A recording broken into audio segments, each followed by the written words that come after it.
With Chara being ported into JS for the Jump Showdown collaboration tomorrow, I thought it would be smart to look at what we might be getting.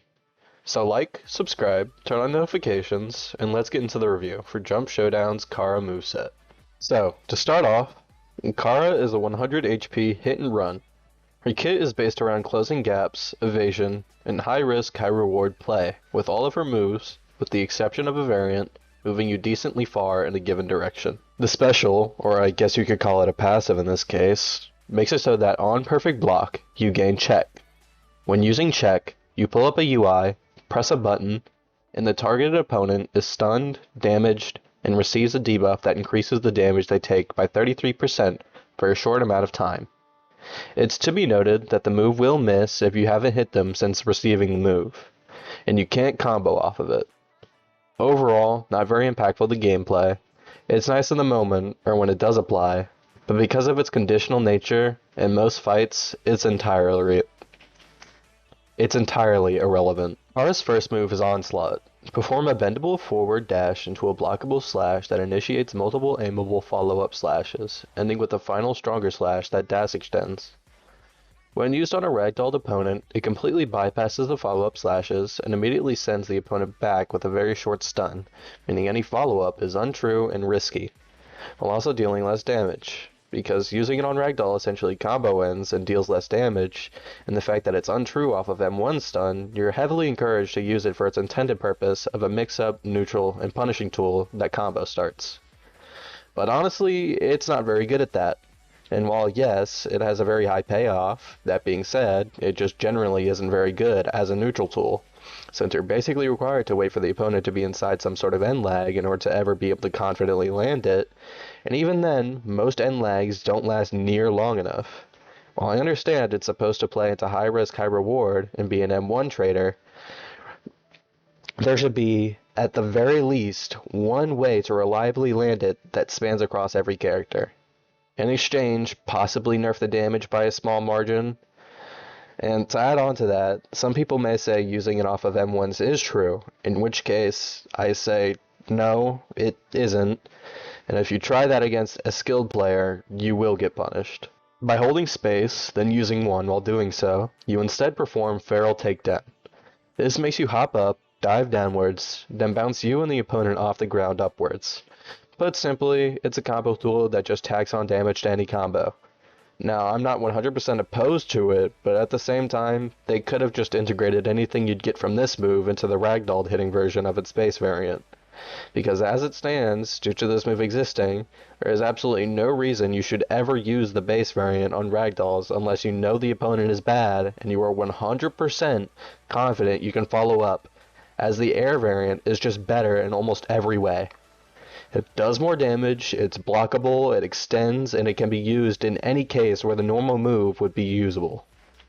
Generally, it's decent, but it feels like there's just a band-aid solution to a problem with the normal move instead of adding something new.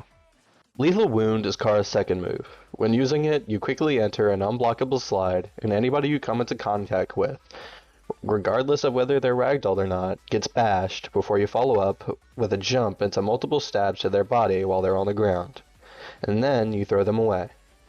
It's a decent move, but there are still definitely some glaring flaws. I genuinely like how it makes one of your combo enders into an extender because it has such long reach, but at the same time, it has far too much use in neutral to really be relegated to combos. It comes out very fast, can interrupt moves, and isn't blockable, meaning you can really just sort of throw it out if you think your opponent isn't expecting it.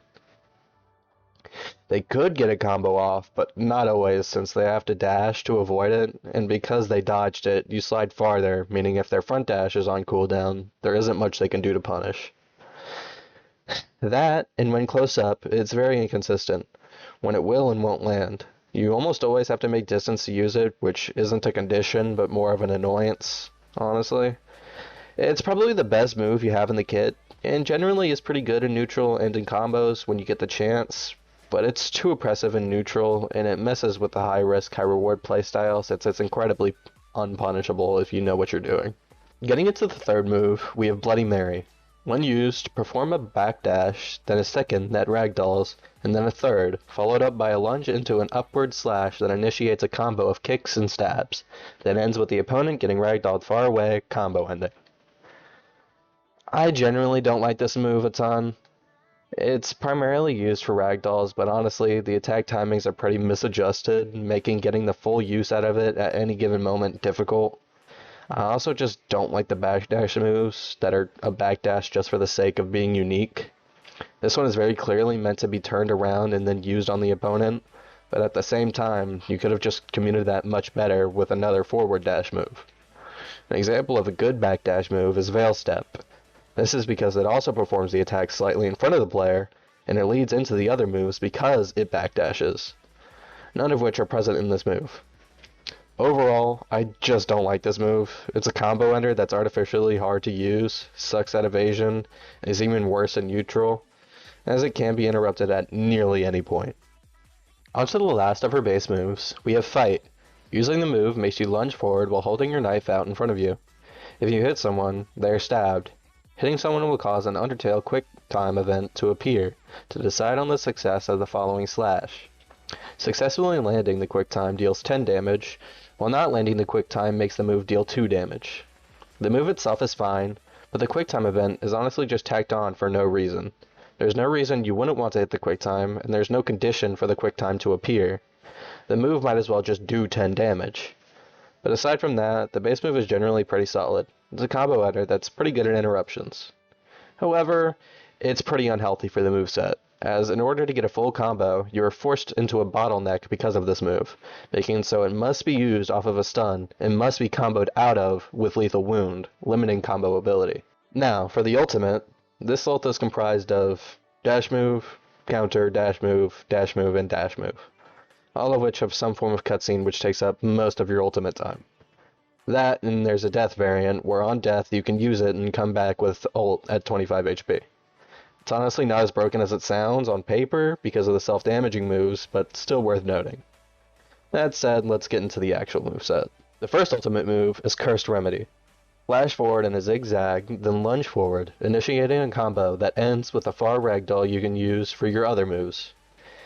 This move is fine, it's pretty generic, but it works, and I enjoy how it combos well into the other moves. The second move is Reset, a counter that deals 50 damage to the opponent and 25 damage to the user. Why does it deal self-damage? It's not that strong, and there are other characters with one-shots that don't deal self-damage.